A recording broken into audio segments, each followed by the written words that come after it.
kuryente na.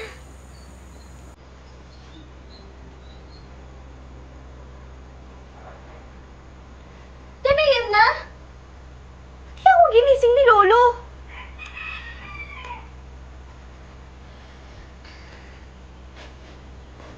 Lo!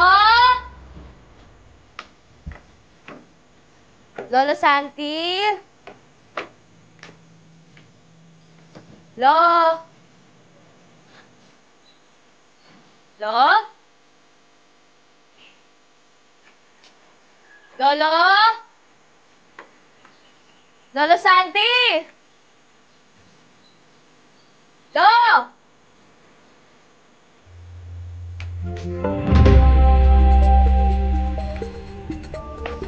Lo? Lolo Santi? Lo?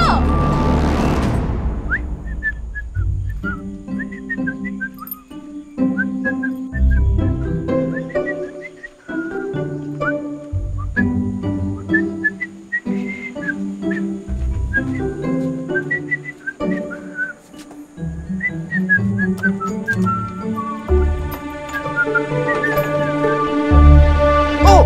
Johan! Nakakagulat ka naman! Kailan ka ba dumating? Teka. Paano ka nakapasok? May susi ka ba?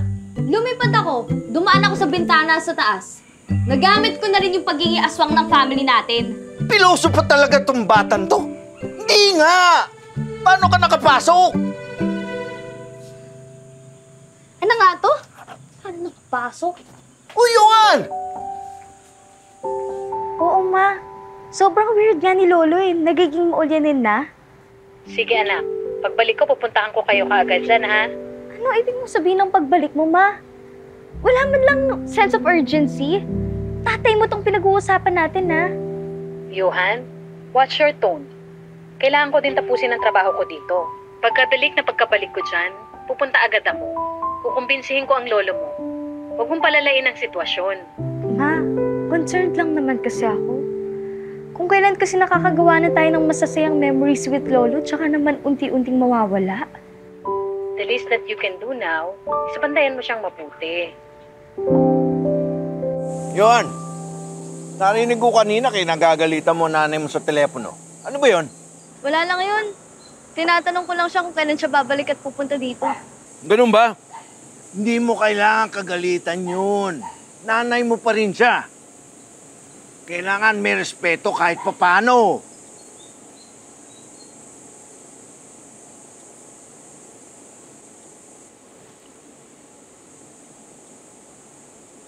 Lo? Nasubukan niyo na po ba magpa-check up? Ha? Bakit? Bakit ako kailangan magpa-check up? Kasi Lo, napansin ko na nagiging makalimutin na kayo eh. Oh, yung bills niyo hindi niyo nabayaran. Napadlock niyo pa ako sa bahay. Tapos nung nakaraan nagsasalita kayo tungkol sa mga Hapon. Talaga? Naiirita ka ba kapag nagiging makakalimutin ako? Hindi, concerned lang. Isabel, lahat naman tumatanda. Nagiging makakalimutin. Natural lang yun. Isabel? Ano yun? Patulad niyan. Tinawag niyo ako Isabel, ayuhan ang pangalan ko.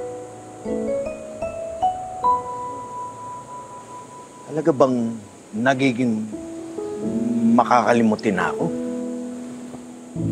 Pagka humantong na sa punto na nakakalimutan ko na lahat, tatanggapin ko na lang yun.